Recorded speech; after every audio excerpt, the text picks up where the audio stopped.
Hello, everybody. It's Probably Red. Okay, so we're jumping into a new faction of Cataclysm Arcade today. We're going to go over the Shifter faction. Let's start with the commons. The bosses are included in the commons. You get a boss in every single pack of Cataclysm Arcade, making it playable out of a booster pack. Okay, so we're going to start with Charlotte, Nightbringer. So Charlotte has 17 health with an attack cost of 3 and an attack damage of 2 plus. She also has the subtype of spider. When Charlotte defeats a fighter, you may remove that fighter from play linked to Charlotte. Only one fighter can be removed at a time this way. If the linked fighter is replaced, put it in its owner's discard pile. Okay. And then Charlotte has all activated abilities of the linked fighter and adds its attack to her base attack. Okay. This is a very interesting boss here. Uh, so once you've defeated one fighter, so you're hoping your other fighters and your tactics and responses have dealt enough damage to where you can get something like pretty good with it. This is going to turn Charlotte Nightbringer into a powerhouse. Big attack cost investment, but you're going to keep on swinging, um, and like you're just going to get hopefully better and better because it's May. You just keep the best fighter that you've linked to Charlotte. So it's very interesting. Man, she's got a lot of eyes. Um, I guess that's how many spiders regularly have, but really big spider here. And you could kind of see some of the fighters that she's trapped in her webs and is taking the energy from. Okay. So the activated abilities is going to be interesting because this is a way to get your boss to be able to block, which is actually crazy. Um, yeah, you could protect all of your utility fighters, um, and all that sort of thing. If you're running just Elias, once he's down to 3 health, I know it's a different faction, but if you go in Survivor Shifter, if you run just Elias and then get him down to 3 health, and then somehow get one of their block units. Now it's only activated ability, so she can't get the keyword. She can't get Enforcer. But she could get +1 attack if she got an incorporeal. I know I keep calling it the wrong thing. Um, there's phantasmal. I've called it ethereal, incorporeal now. It's called phantasmal. But she could technically, that's an activated ability, so she could go ahead and get that one time. And I mean, it all depends. Like, she kind of changes her strategy depending on what faction she's going up against. So that's an interesting part of that. Okay, so let's see.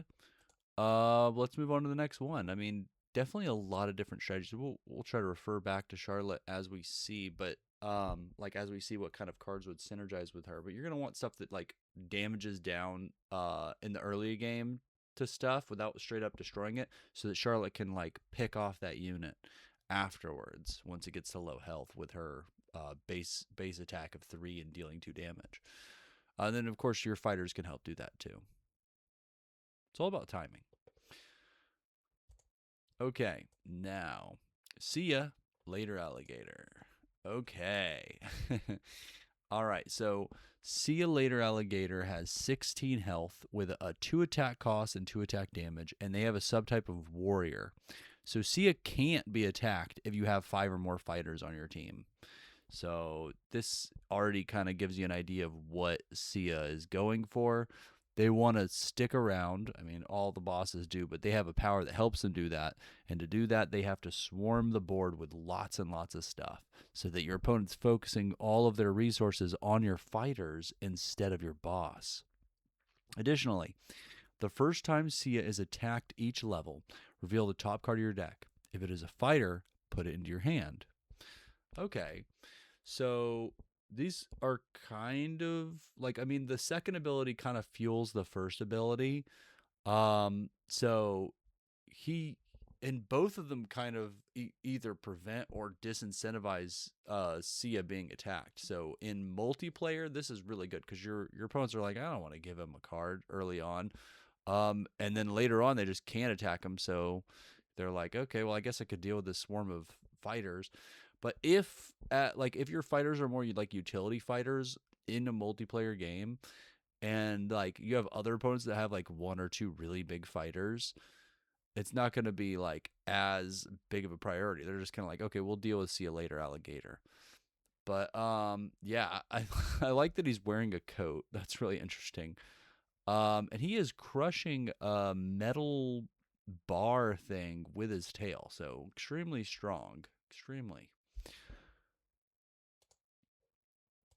Okay, so now we have Trip, Time Lost, and let's see, 17 health. Um, so Trip has attack cost of 3, and they're a Time Wolf subtype, by the way. Attack cost of 3 with 2 attack damage. Okay, so the ratio isn't super good. Let's see. When you discard one or more cards, Trip deals 1 damage to all opposing bosses and fighters. So it's at least a 3 attack cost 3, but with like when you discard. Um, but okay, because the second ability I forgot to kind of buried the lead here. When Trip attacks, you may discard a card. So that discard triggers the 1 damage to all opposing bosses and fighters. So then once again, this is a 1 second, please.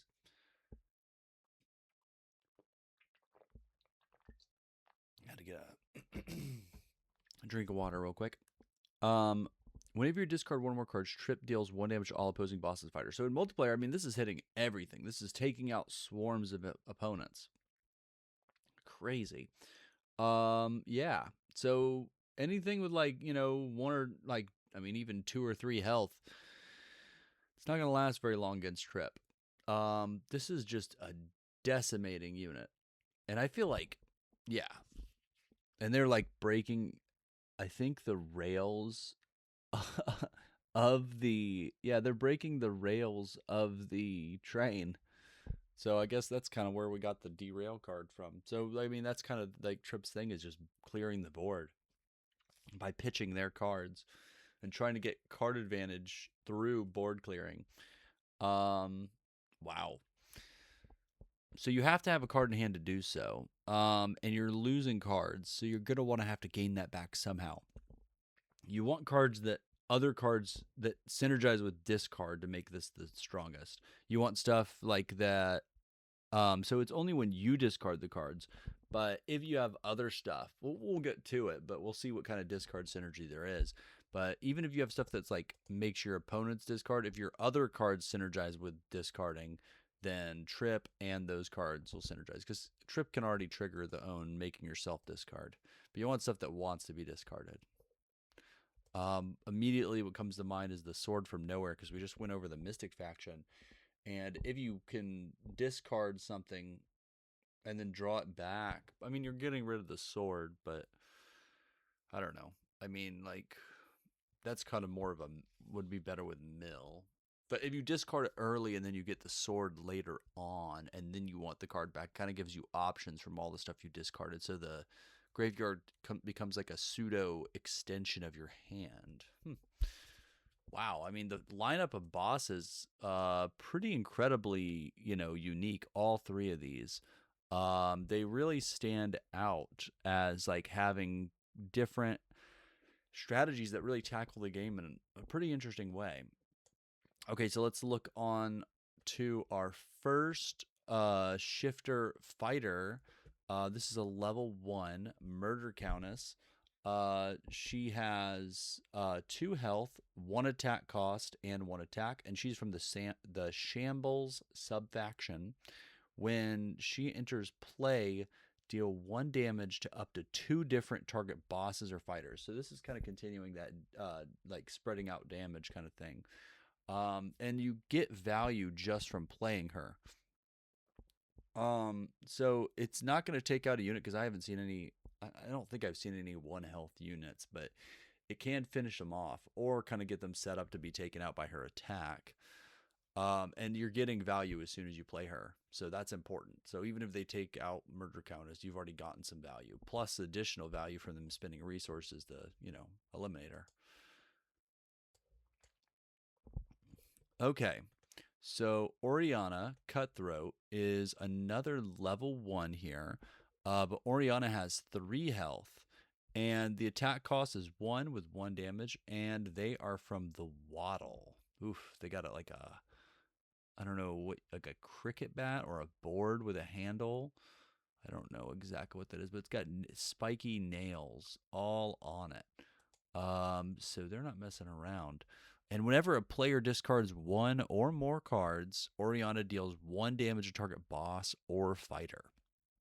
Okay. So this is going to help out with Trip. And then since it's a player, like I was saying, that kind of has like, if you're making your opponent discard cards, Oriana gets a benefit. The one limiting thing is like, you don't want to like play cards that discard 2.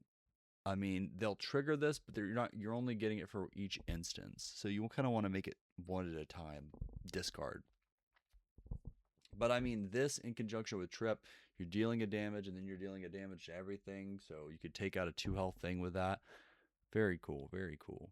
And then if that's your boss, you're always going to have a way to discard.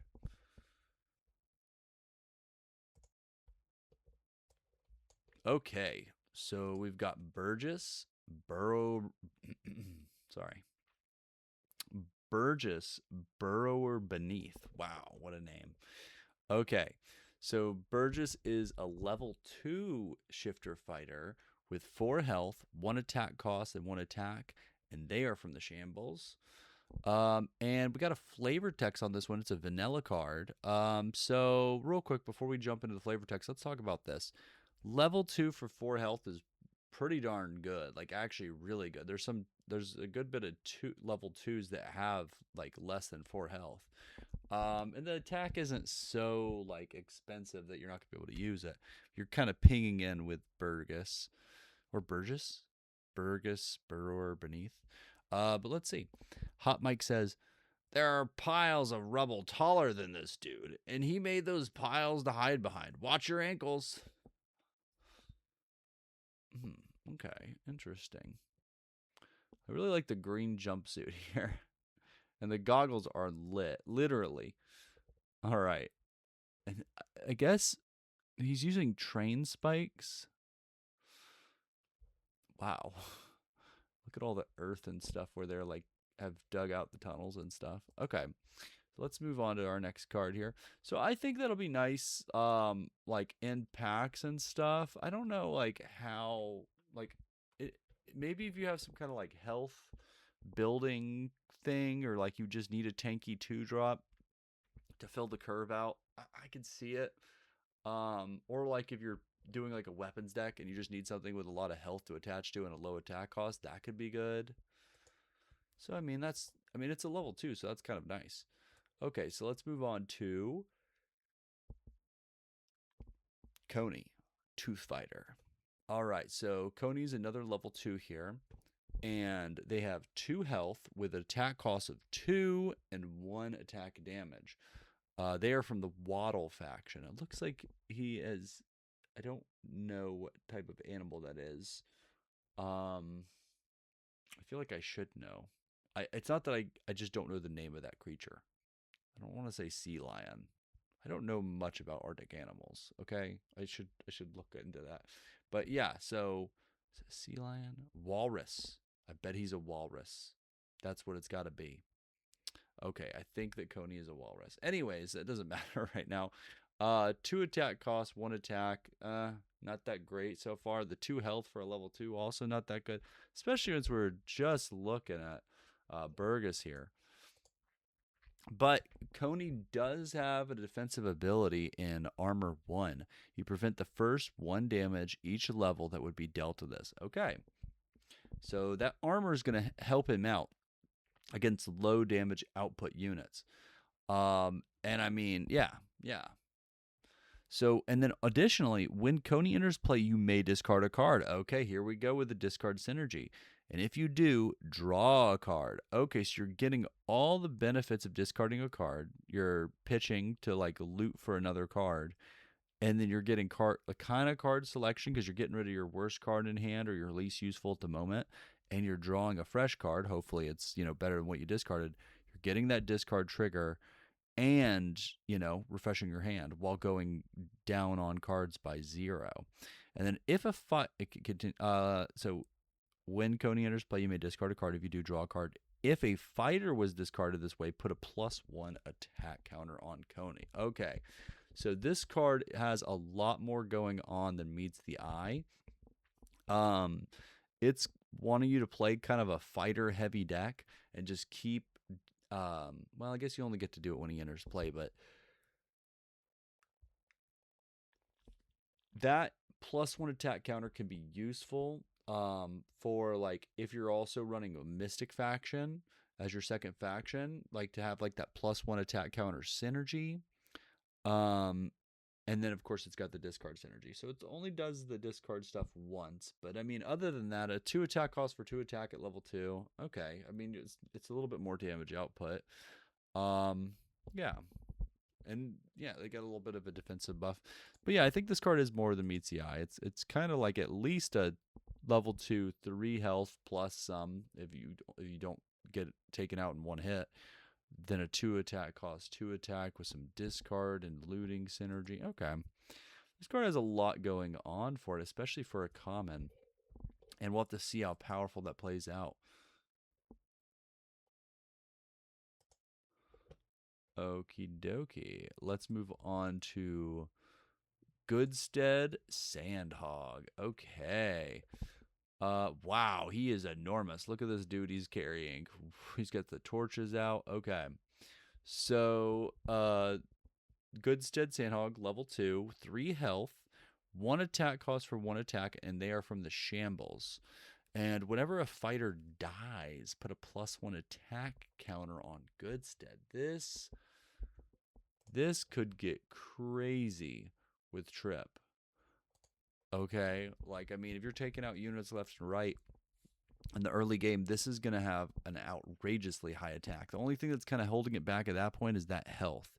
Then once again, if you're going with Sense and you fortify Goodstead, you're going to have a beast of a unit. Like sometimes I would say like by turn, like level 3 or 4 maybe, depending on what cards you get. But if you can get oh, I keep mentioning Fortify. I gotta stop doing that. I keep forgetting. Note, Fortify is only on other synths. Dang it. It even makes sense. Like, but this isn't a synth set review. But I keep mentioning that. I gotta stop doing that. So if you heard me say use Fortify on your shifters, just remember that is not a thing you can actually do. Remember that. Okay, but otherwise, this is a really cool unit. Kind of like a was it Angry Mob or whatever in Magic, where like you keep getting stuff when stuff dies. This gets stronger and stronger. The health is going to be the kicker, though. You need something to boost the health somehow to keep them around, or just have enforcers or something. But this could get pretty good, even once it gets like to, I mean, even 1. That's a 3 health, 1 attack cost, 2 attack. But I don't think they're going to let it stick around. So he's kind of like a moving target here.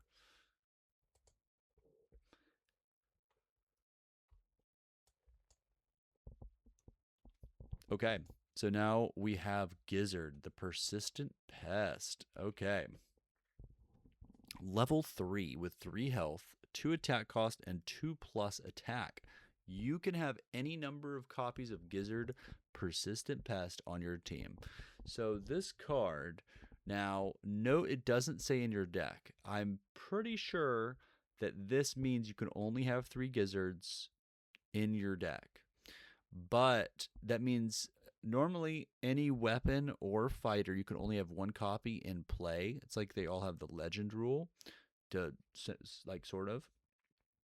But you can have as many of Gizzard. So this includes now. Yeah, it wouldn't work with stat copy person because it doesn't keep the name. Okay.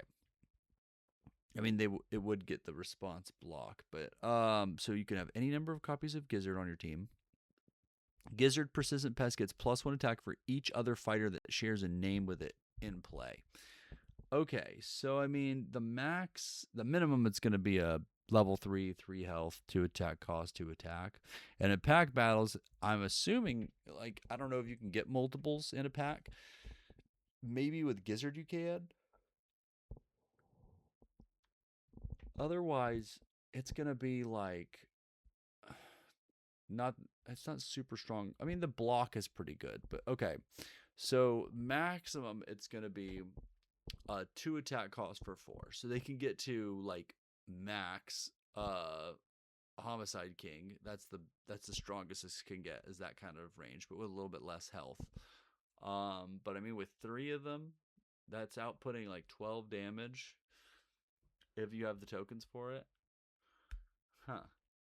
And then the response is tap to block with no extra cost. So they can kind of like save each other, like to keep themselves on the battlefield if their opponent like attacking one that has 1 health or 2 health, and you can block with another one.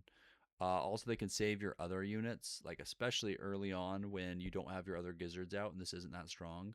You can use it as kind of a defensive unit. We'll definitely have to see how this plays out. This would be one of the cards you're not afraid to put a full playset of 3 in, because you don't have to worry about that team limit.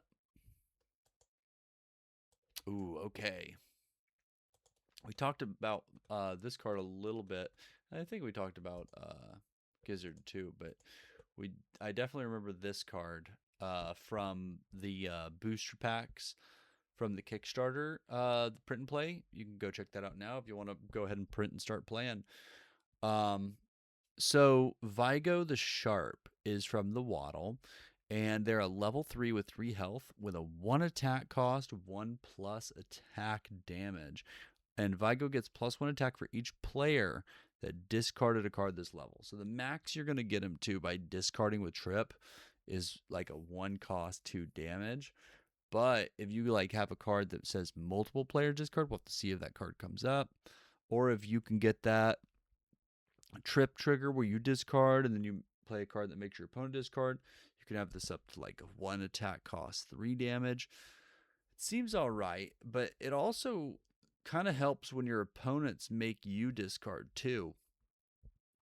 Like even if you like don't do the Trip thing. So you do kind of get a little bit of a benefit there.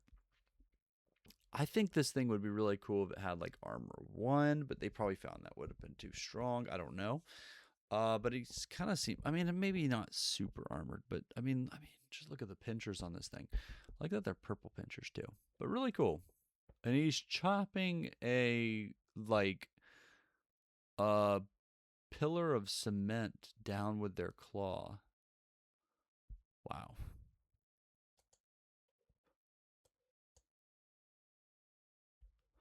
Okay, this is Darby Strap Hanger, and they are a level 4, 4 health. Okay, so comparing that to this is a level 2, 4 health.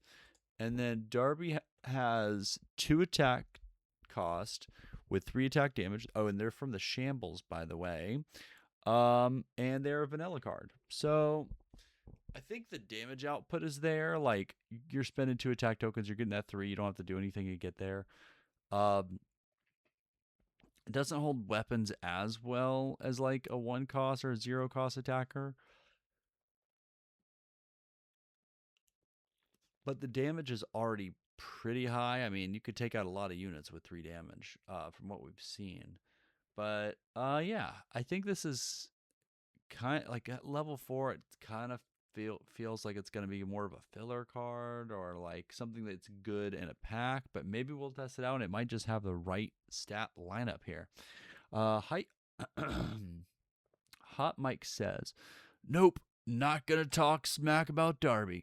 She finds all the best old comic books and doesn't let anyone use them for, Darby's the best." Okay. Well, I mean, I guess I shouldn't have talked smack about Darby if she's got the good comics. But yeah, I think it could fit. But it's a vanilla card, so we'll have to see if like it really depends on that level health, attack cost, attack lineup, obviously. And to see if like this fits the perfect niche or space in a deck where you just need that.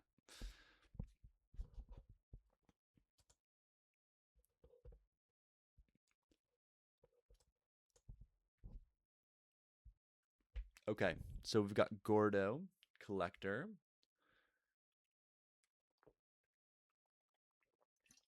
I like it in the background. It just says run. Jeez Louise. I guess it's too late for whoever else is in this art here. They should have listened to the wall. Um, and they are a level 4 from the Waddle, and they've got 4 health, 1 attack cost, and 1 attack damage. When Gordo enters play, if a fighter on your team died this level, deal 2 damage to target boss or fighter. Wow. So kind of like a similar, but not exactly the same, but very similar to Nox, the Survivor Van Houten card that I think destroys like, a fighter with 2 or less health. I mean, it does that, but this can burn, but something on your team had to have died. Um, Let me just real quick. I know this isn't a shifter set review, but I just want to quickly see on Nox. Where is Nox? What's going on here? Real quick. Okay, yeah, he's got 2 health. 2 attack, 2 damage. Okay, so 4, 2, 2, 2. Okay.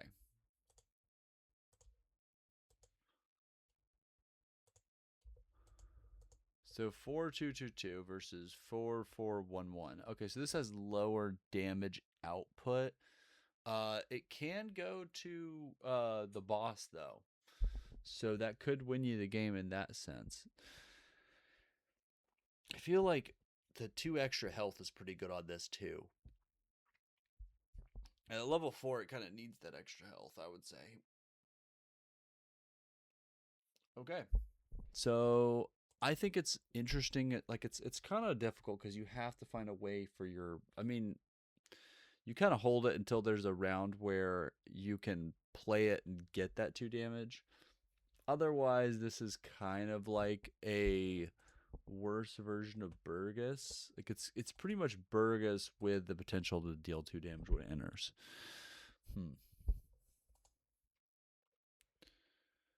Okie dokie. And let's move on to Mumbly Peg. Okay, so Mumbly Peg, she's another of the Waddle faction. And she's got a level of 4 with 2 health and then a 1 attack cost for 1 attack. And when Mumbly Peg enters, choose an opponent. That opponent discards a card. Okay, so more discard synergy here. Just straight up, I mean, your opponent gets to pick the card, but she comes in, drops 2 health, 1/1, 1 attack cost, 1 attack damage, and you're already kind of getting that card back depending on what they discard. If there's no like graveyard synergy or something like that, so that's pretty cool. I'm personally not really into discard strategies. Every once in a while, you know, I'll pick one up in a draft and play it, but it's not really my thing. I think it's necessary and important to card games to have that type of interaction because it kind of gives another element to play. Yeah, I think this seems pretty solid. I mean, it's kind of like the spell is the more important part, and it would be kind of cool if it was a lower level, but that might get like annoying though, like very troublesome, like overpowered. But I like this card, and it synergizes with Trip and can help you kind of like keep the board clear while also keeping your opponent low on hand resources, especially when you only start with 4 cards. Not many cards when you're when you're discarding. Like that can be pretty intense.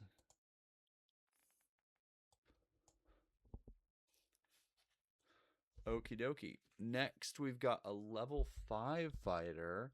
They are from the Shambles, and they have 5 health.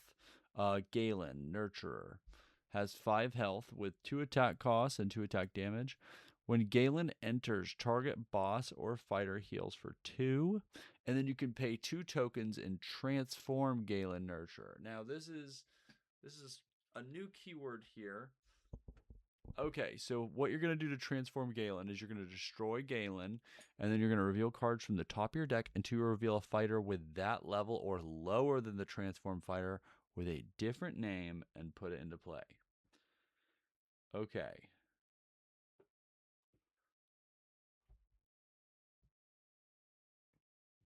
Okay, so I'm assuming the wording's kind of confusing me. I'm assuming what it means. Yeah, okay, it has to mean that. You reveal a fighter with that level or lower than the transform fighter. Yeah, with a different name put into play. Okay, and then you shuffle. That makes sense. Okay. I was confused as like when it said uh with that level and then or lower than the transform fighter with a different name, but I think different name is referring to the whole ability here, not just the lower level. Decent amount of health. And once they get low on health, you can always transform them to get a fresh, like a full health card.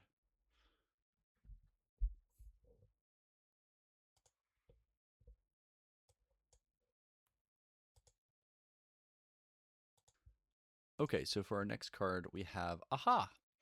So this is another discard synergy card. So it's 2 token cost tactic. We're on 2. I think we hold up. Yeah, so this is our first tactic card here. What is it? He's got a I'm trying to see what it says on his shirt here. Something seen. Run scene. I don't know. I don't know. We could probably get one more zoom in. There we go. Okay, so what does it do? You discard a card. You draw 2 cards. All right, that seems pretty good. You're not going up in card count because you're spending the tactic from your hand. You're discarding a card and you're drawing 2 cards, but it's giving you card selection. And it's also activating your discard effects. So this seems like it's going to be really strong. It's not card advantage, but it is very powerful seeming card selection. Get rid of your worst card, you draw and see more cards. If there's any like high synergy pieces that you're looking for, this is going to get you there faster. Interesting. And obviously, like there's synergy with Trip and with a bunch of the. I mean, Mumbly Peg kind of has that going with her too. It's just another discard effect, but these Waddle cards seem to really like the, especially like Oriana. That's going to be good for Oriana because you're discarding a card, dealing damage, drawing cards, so you can get a piece of a card back to kind of get that advantage there. And to sort of save on that token cost. Instead of attacking, you're just getting direct damage with Oriana by activating that discard effect with Aha. Okay, so next we've got Flipping Out. Okay, let's see what this does. What does it do? This art is quite odd to me. What are they doing? I think they're both punching. They're like in love, I think, and they're punching people at the same time. I don't know. This is very unique art here by Neon Pennington. Very interesting. But it's a 5 token cost tactic, and it says deal 4 damage to up to 2 different target bosses or fighters. Wow. Okay. 8 damage. They only have to have one fighter for you to do this. I mean, if you're playing multiplayer, that's 2 huge hits to their bosses, or you could just take out 2 like pretty decently healthed up fighters. This seems really good. It's a 2-for-1. Really high cost, but I think this is getting there. And the fact that it can do that burn, like directly to your opponent's boss seems very, very good. Pretty straightforward, like potent card. I mean, it's not going to necessarily deal with like super high health units, but it can get you closer to taking them out in conjunction with your other attacks. Wow, this seems really good. This is like a pretty solid card. I mean, if you need 5-drops, this is a good 5-drop. And I would definitely want to see how this one plays out. That's a lot of damage. Okay, look at the art on this thing. Wow. Okay, DAF did this one. I've seen a couple of DAF on a couple of different ones. I think they did a lot of different art.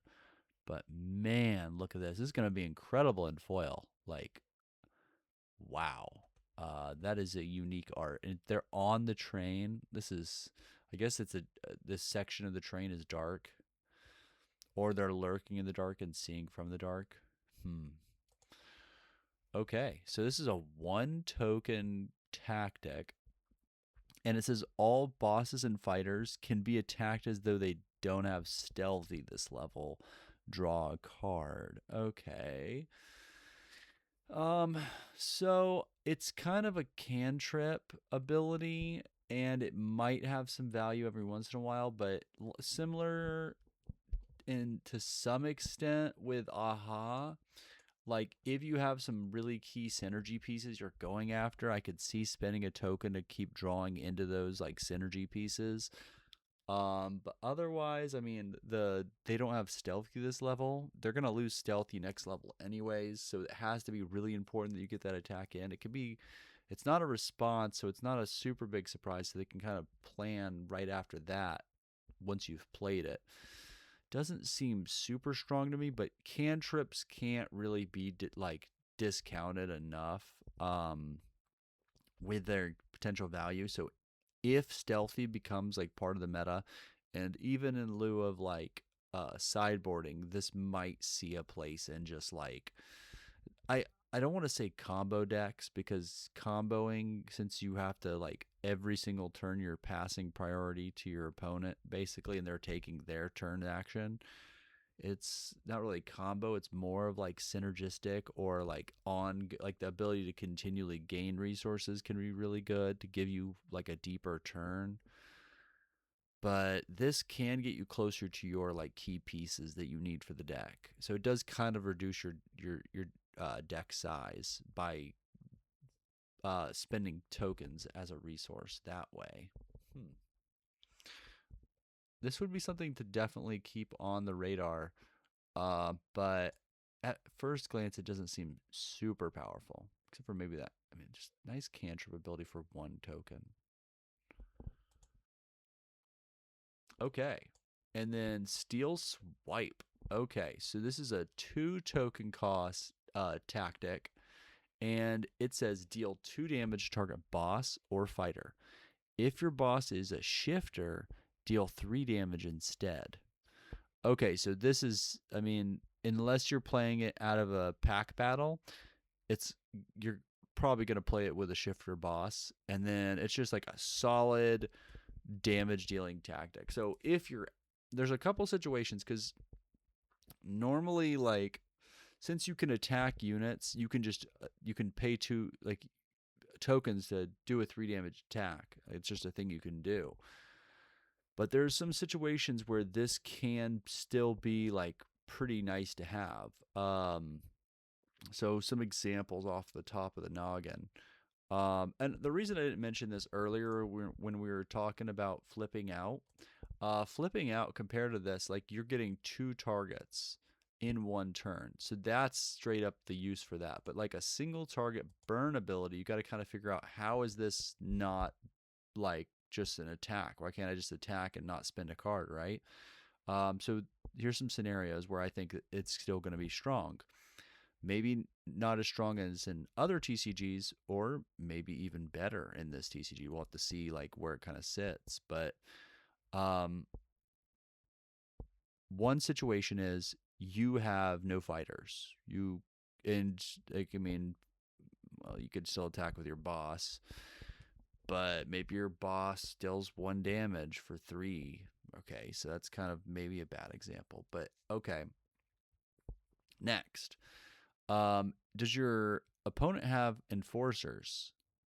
That's not good for you. So you can get past your opponent's enforcers, and I don't think block. Let's double check. Do we have a block unit? And yeah, attacks. A boss or fighter attacks this fighter instead. So block can't stop a steel swipe. So they can't block or have enforcers out to stop that. Can deal that finishing blow to your opponent even if they're behind a wall of enforcers and blockers. All right. So you can also, I don't know if this works against stealthy. Do we have any stealthy units to kind of look at to see? Is something give stealthy? Okay. So here we go. We got a stealthy unit here. I can kind of just double check. Okay, so it can't be attacked the level it enters play, but that doesn't mean it can't be targeted. So this gets past stealthy in that way, because stealthy only says attack, not necessarily targeted by a tactic. So this gets past a couple of different abilities. And then of course, like you might have already used all your fighters that turn attacking and your boss. So that gives you even more like chances to use tokens if you don't have any fighters. Now this could be a fighter, but you can use this as early as level 2, so it would have to be a level 2 or lower fighter that has, you know, 3 damage attack for 2 cost to be equivalent to a steel swipe attack, which, I mean, that could happen. That could be the case. But then they could take out that fighter. You can't really take out the steel swipe, like, you just play it. So yeah, there's scenarios where this can still be good. Even though you can basically attack and deal damage, which sounds kind of weird to say, but you know what I mean. Yeah. And this is a crazy art here, man. This guy's getting slashed up. He's having a rough day. Excellent. I love the style of this art too. Kind of brutal, but good job to Adriano Kitani. Okay, we got 2 more commons. Let's see. Tracker's Frenzy. Okay, so this is a 1 token cost tactic, and it deals 1 damage to target boss or fighter, but if a fighter left play this level, deal 3 damage instead. So 3 damage for 1 token. And all of the same things apply that I was saying about Steel Swipe. This one, there's another card, I think actually, real quick, we're just going to see what was the one that said something about something leaving play. Gordo. Wow, this card art is insane, by the way. Wow. I mean, you can see the crocodile person, in this case, or yeah, sorry, the alligator person. See you later, gator, or it could be a different alligator creature thing. But see you later, gator has like its next meal in its eyesight. But yeah, Gordo kind of has a similar effect there when if a fighter on your team died. And then this says if a fighter left play this level at all. So it doesn't have to be yours. It can be your opponent. So it kind of like makes you want to play a deck where you're destroying your opponent's stuff, which it could mean a bunch of fighters, could mean like multiple tactics like this. So you can kind of chain um, a steel swipe into a tracker's frenzy. That would be interesting. But yeah, I mean, just really efficient. And worst case scenario, it does kind of ping for 1 damage if you need it and nothing died or left play at all. And it does say left play. That could mean like returned to hand or something like that too. So there's a little bit of niche scenario, like additional scenarios there.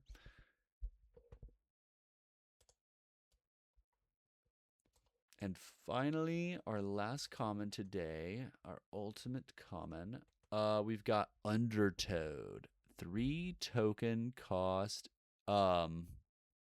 And I'm just wondering, I'll say this in a second, but it's a 3 token cost tactic, and it says destroy target fighter with 4 or more health. So this is kind of like taking out your opponent's really big, heavy units, undamaged units that are kind of played out in the mid game. This is like, I can't deal with that with my attacks, or I don't want to deal with that. Could be a big enforcer. Yeah, and it looks like a otter is drowning a synth. I can't like. I don't know if this would be considered like low hanging fruit, but they totally could have like a frog person drowning a synth there. That would have been amazing. Still really cool art, and man, that otter looks mean. It looks like he's wearing an eye patch, kind of. I don't know though. Could just be kind of like the gleam of his eye. Yeah. And I don't know what this is. Is it like one of its hands or flippers? Like if it's a robot with a flipper? I don't know. Yeah, but he has taken that booger out. Yeah. So I mean, okay, so that's another thing. Now that I'm thinking about the art and stuff, the synth have that fortify ability, which I was messing up earlier, but now I remember synths only can fortify other synths. You could take out like a stack of fortified things that they're like nothing can deal with this Undertoad. Okay, so that would be pretty excellent too. Okay, this seems like it's gonna be solid. I mean, it's a little bit, it's kind of niche in a way, like because you have to, like, you can't be like playing against a player that's going under, like and just like really quickly like playing a bunch of fighters with low health and just getting in with a bunch of 1 cost and 0 cost attacks to keep pinging. But like as soon as they play that big unit, it's out. Okay, so it seems like they have a lot of different synergies in these commons. You got like the whole discard, direct damage kind of thing going on. Stuff being removed from play. Uh, Gizzard kind of synergizes with himself to buff himself up. Yeah, I mean it seems like a really solid faction so far just from the commons. Okay, so let's go ahead and talk about uncommons. We've got Clatter, Cornered. Okay, I've never seen this card once in my entire time looking at Cataclysm Arcade. Oh, sorry, I had to take a drink there. Okay, so it looks like a hedgehog, but really ripped, and they love New York. And there is some creepy stuff in the background. I guess that's like the reflection. They're probably cornered by some mystic beings, if I had to guess. Or it could be something we haven't seen yet. But they do kind of give like a mystic vibe. Or it could be a synth with yellow eyes. I don't know. So level 1 with 4 health. They're from the Waddle. Huh. We've only seen kind of like birds and like aquatic stuff in the Waddle. That's interesting. So that's really cool. But they have a 0 attack cost and 0 attack. Wow. Okay. But when Clatter is dealt damage by an attack, he deals 1 damage to the attacking boss or fighter. Ooh, we've got another Ryle style. Oh, I like that. So, he does, like, he needs to have equipment to deal damage. He kind of waits for the opponent to attack him to get that damage in. But he can block and make sure he gets that in. So 1 token, tap, block. Wow. And this is, I mean, 4 health is pretty solid. And yeah, okay, so the attack isn't great without weapons, so this would be good with a faction with a lot of weapons, or just running a bunch of weapons. Have we seen? I don't. Oh, and we're about to get to Ryle too. Okay, yeah, so that's something I would like to. I would definitely enjoy playing a deck with like Clatter cornered and Ryle. These seem like my kind of cards right here. Yeah, very very cool. So okay, now quick difference between him and Ryle that I just noticed. When he's dealt damage by an attack, has to be an attack, he deals damage to that attacking boss or fighter. So that block kind of makes sure that happens, but um he doesn't get to pick any target. So, but I mean, he's a level 1, comes out early, starts doing that, and then really holds weapons well because you could just like get in with that 0 attack cost. I mean, this unit seems like really strong, really cool too. I like this design a lot. And the whole aesthetic thing, like this ripped hedgehog or kind of porcupine style thing. I don't know, man. I think it's a hedgehog though, like kind of like Shadow the Hedgehog style, but like a little bit more like comic book style instead of animation style. No insult to Shadow. I loved that freaking game on the PlayStation 2. Anyways, moving on. Um Fern, battle ready. Okay, so this looks like a deer with I think that's dynamite and a grenade. Okay. Let's see what Fern Battle Ready does. They are level 2 with 2 health and attack cost of 1, attack damage of 1. When Fern enters play, look at the top 4 cards of your deck. You may reveal a tactic or a response with cost 3 or lower and put it into your hand. Put the rest on the bottom of your deck in a random order. If you don't, put a +1 attack counter on Fern. So already we can have a 1 attack cost, 2 attack. Okay.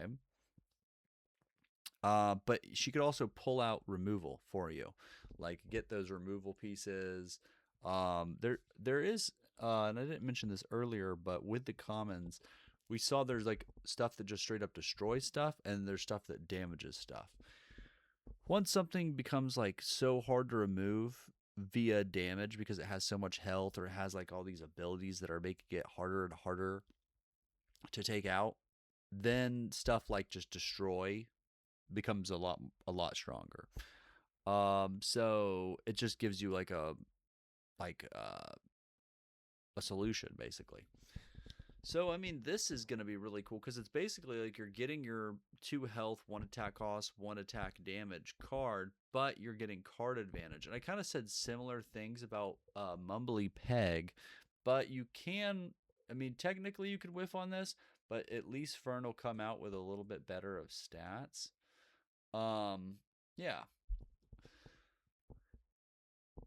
And I mean, technically, but you know, like you could, like, let's say you're running with a survivor and you're like hunting for cash money, then you get the cash money and play that, and it opens you up to be able to attack more that turn or like play other cards and stuff. That could be interesting.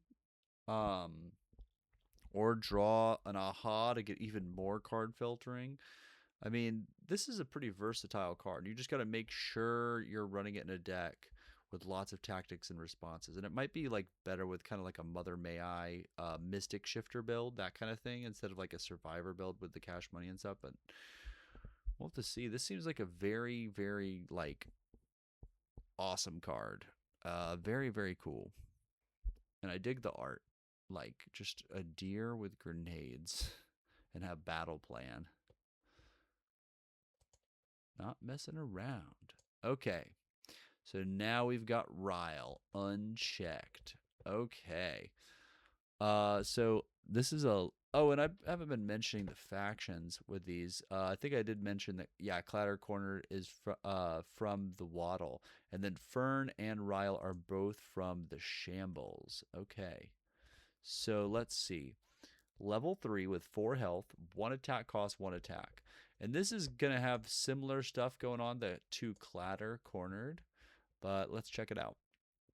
When Ryle's dealt damage, deal that much damage to target boss or fighter. So Ryle can just deal it to anybody. And then when Ryle deals attack damage, deal 2 damage to Ryle. So Ryle will attack, deal their 1 damage, take 2 damage, deal 2 damage. And also another thing is, this is capped at 1. This is however much damage it deals. Now, I don't know, but I'm sure that, like, let's say they do happen to attack in with like 4 damage and it would take out Ryle, I think you still would get that damage trigger. That would just make sense. Where like you get that ability to deal that 4 damage back to something. So it kind of like makes them not want to attack it with a huge amount of damage, because you could just take something out before they like, get a chance to use it. And then of course you can always go face. Speaking of faces, this is a terrifying,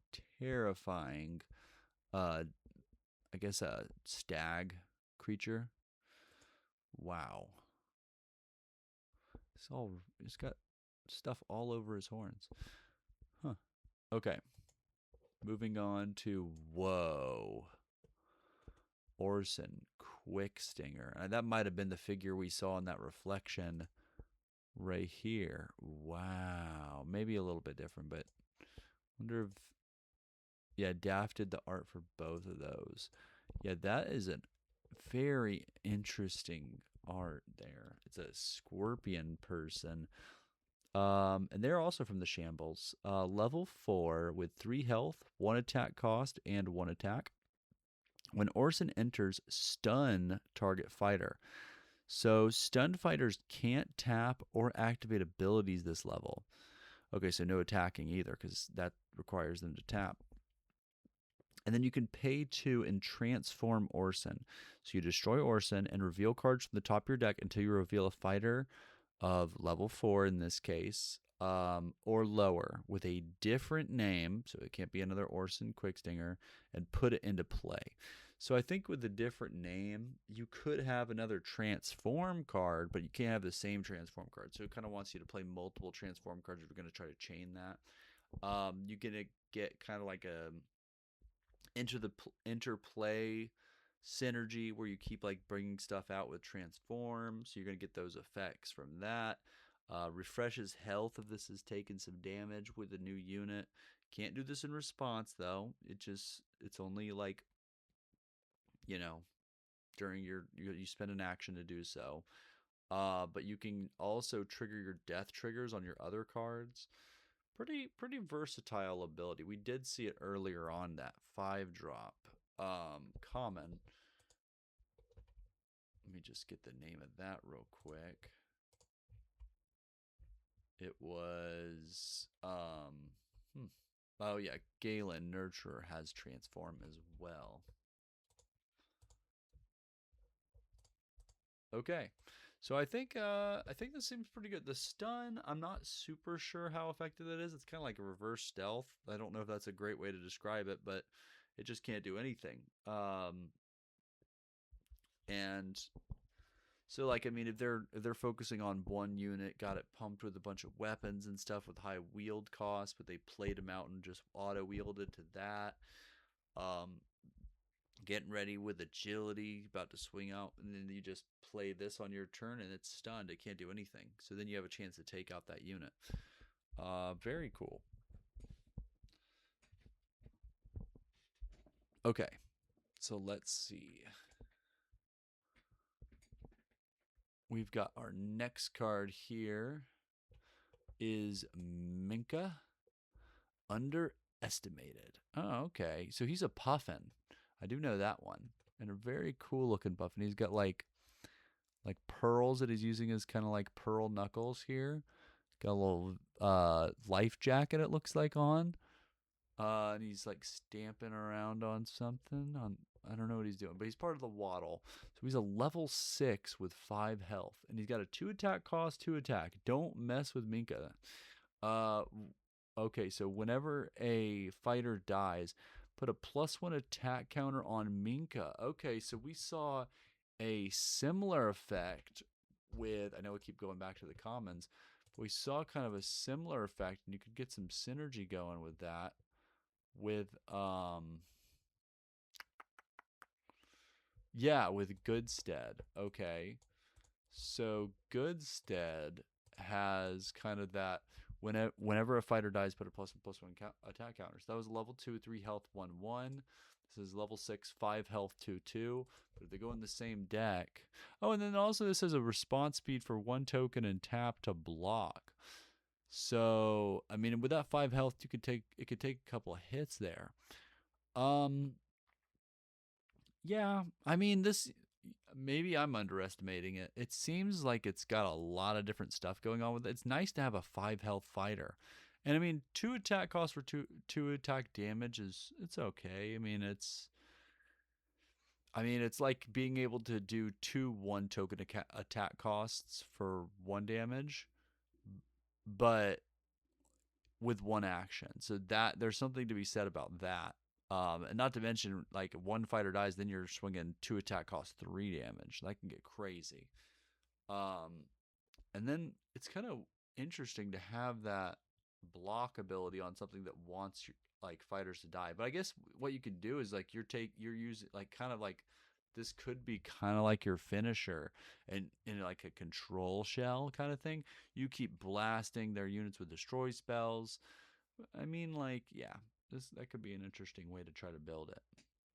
Or like even board clears, like derail, like just keeping them off the board. Like, but it would take him out too. Only way is if, like, you had a mystic faction and you were running what is the guy who's like a level 6 that can give the when this creature dies it gets a +1 attack token. Not talking about Tyro. Let me just go check that out real quick. I know I keep switching it up on these, but they keep making me think of other cards that I think would be, like, really interesting. We need, yeah, Deluxe. Deluxe Brutal Savant could give this determination. And then, like, I mean, if you gave them both determination, it would take, like, this would already have to have had agility. So you could go agility, determination on Minka, then next turn determination on Deluxe, and then just straight up board clear with derail the next turn. Interesting. So that could be a build right there. But I mean, that's pretty late game. They would come out on the same turn though, so there's that. And then Minka also kind of has that synergy with those +1 attack counters.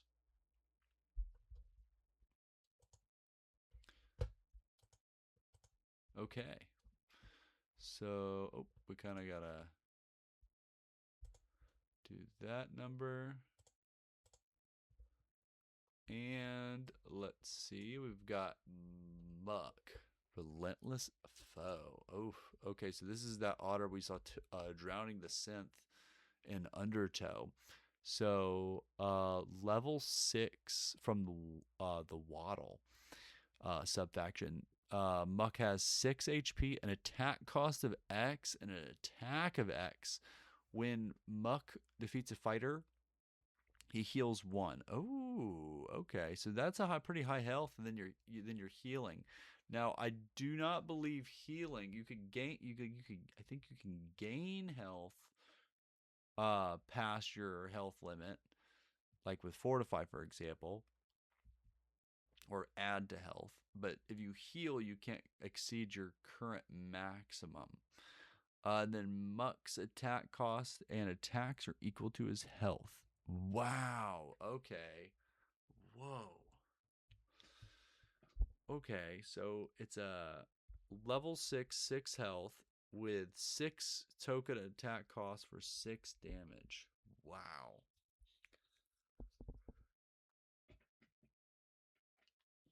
This seems kind of like a tanky unit at first. Maybe, I don't know how you would really use this. This is a pretty interesting card. kind of got to think about what kind of build around you want with this. I mean, it's nice to just have a straight up unit, and you're going to have enough to attack with. He just comes out swinging with a big amount of health. And then you can kind of piece that big swinging attack together later by healing more.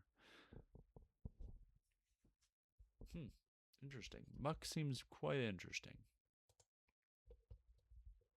Okay.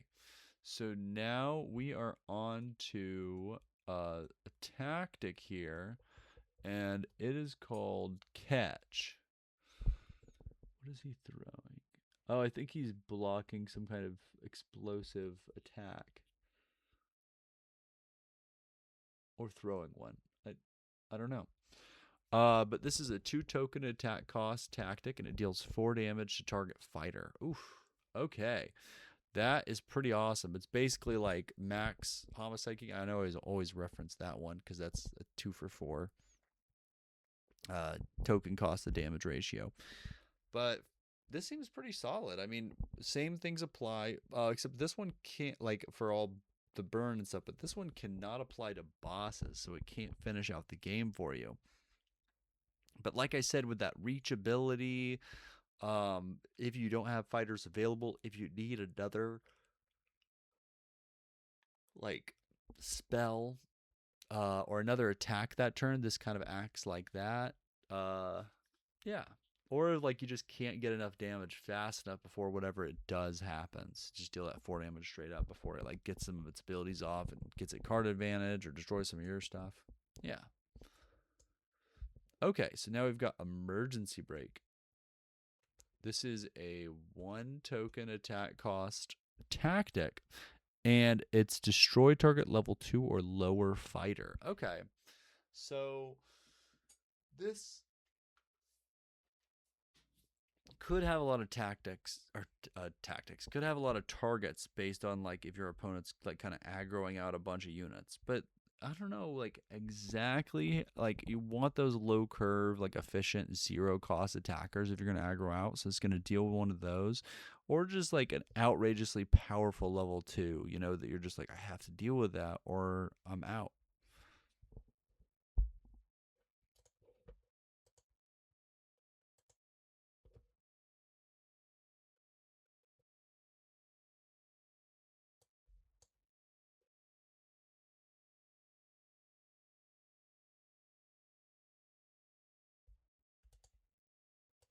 Okay, I should probably read the card. Here, I kind of got enthralled by the art here and started reading it. All right, so we've got a 3-token attack cost. I kind of zoned a bit. Sorry, everybody. 3-token attack cost shifter tactic. Choose an opponent. Deal damage to target boss or fighter on that player's team equal to the number of fighters on their team minus the number of fighters on your team. Oops, sorry. So what does that do? That's got a lot going on there. Okay. So let's see. We're going to pick some numbers. Your opponent has 5. You have 3. Okay, so deal damage to target boss or fighter on, so you chose an opponent. They had 5. Boss or fighter, let's say we're targeting their boss. On that player's team equal to the number of fighters on their team, so 5, minus the number of fighters in your team. So that would be 2 damage in that case. Just like to kind of get an idea what could happen there. Now, if they have like 10 and you have 0, this could just win you the game outright out of nowhere. So I could see where this could be a blowout card. It can also be enough to damage a fighter, but I mean, if they have 10 fighters, I mean, it's kind of depending on how many tokens they have, but as the levels go up, I don't know if it stops at level 9 because I've only seen level 9 plus on the thing. I think you might just like, I don't know if you get more than that, like for higher levels, or if you stop counting levels after level 9. I don't know. I think that's where I've seen it end is 9 plus. So you might just get 9 tokens, 9 tokens, 9 tokens. Or it could be like continuing on. I have to figure that out. That's a good question to write down. So, level past 9 tokens? Question mark. Okay. So that's Outlast. This is a pretty crazy card. This feels more of like a rare than an uncommon. I mean, it's got a lot going on here. There's like you're choosing an opponent, you're choosing boss or fighter, the number of fighters on there. But once you kind of get what it's doing, it makes more sense. You just want to have less fighters than your opponent. So this is kind of like what's that card called? Like Outnumbered or something, where it's like the 2-drop and it's got the murder countess. I guess this is right after where she says, "I'm not, outnumbered. I got some mad skills." Let's see if we could find the name of that card. Decisive Victory. So the Decisive Victory, this is kind of like the counter argument to that. Just annihilate them in one big hit with their huge team of people. Yeah. Okay. Interesting card. Okay, let's keep moving on. We have Push.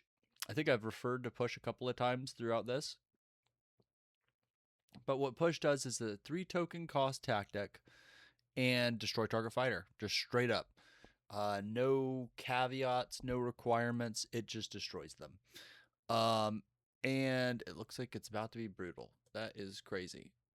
Now, I'm kind of surprised. Now, I don't know if this is somebody's boot, but it looks like a synth is kicking a shifter into the way of the train. But it's a shifter tactic. So, I mean, I don't know. I think it would be interesting to have an alternate art of this where it's like this same spider kicking a synth into the way of the train. But I don't know. I think the art looks really cool, though. It's very shifter because of the whole, the effect type to straight up destroying a fighter and the fact that there's a giant spider person on the front. But still, it's a cool looking art. And if you have like shifter fighter deck, it kind of really synergizes like art wise with that. Yeah. So I mean, it's just a straight up just murder a character, just wow, take him out with the train. Yeah, just as new fighters are about to show up, so they're kind of getting ready for the next battle by taking out this opponent. Huh. Okay. Tooth Extraction. Wow. Okay. So, deal 5 damage divided as you choose among any number of target bosses or fighters.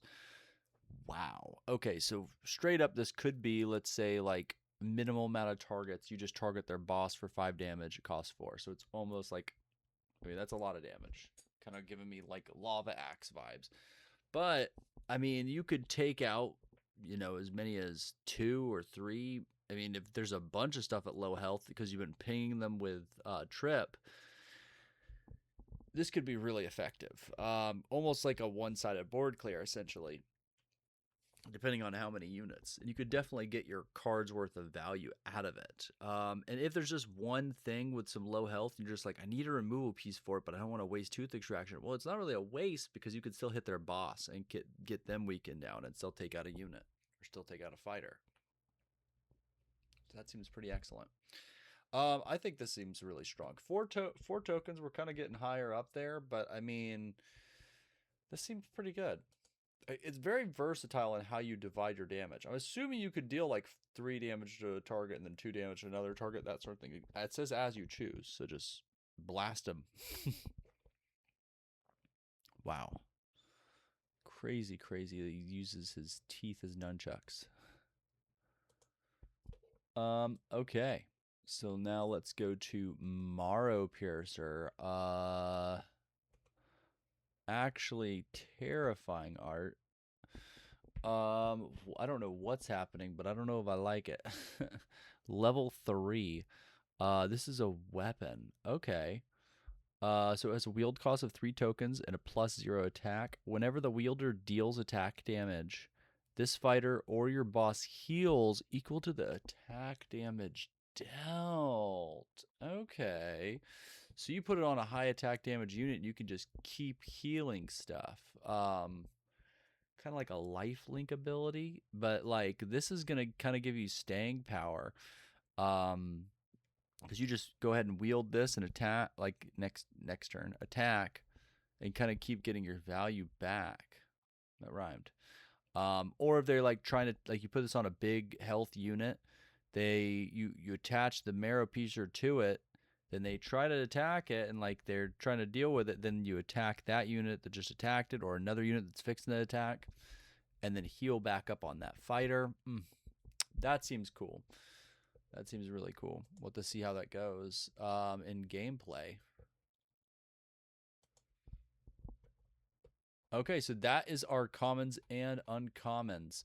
So that's all we're doing today. It's going to be a little bit of a shorter podcast next time. The podcast, a little bit shorter of a spoiler / review / like some of the cards first impressions, some of the cards not first impressions.